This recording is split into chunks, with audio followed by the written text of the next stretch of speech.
சாத்தியமாகாத சாத்தியமாகாத பல வாக்குறுதிகளை அள்ளி வீசிவிட்டு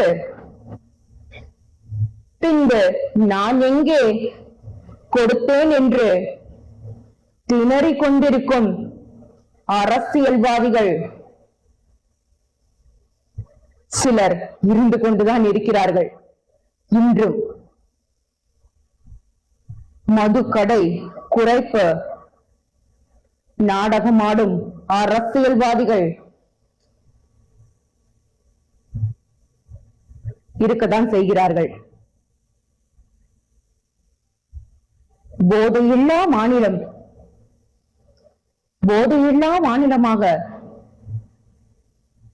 உருவாக்க வேண்டும் என்று மக்களின் நலன் கருத்தில் கொள்பவர்கள்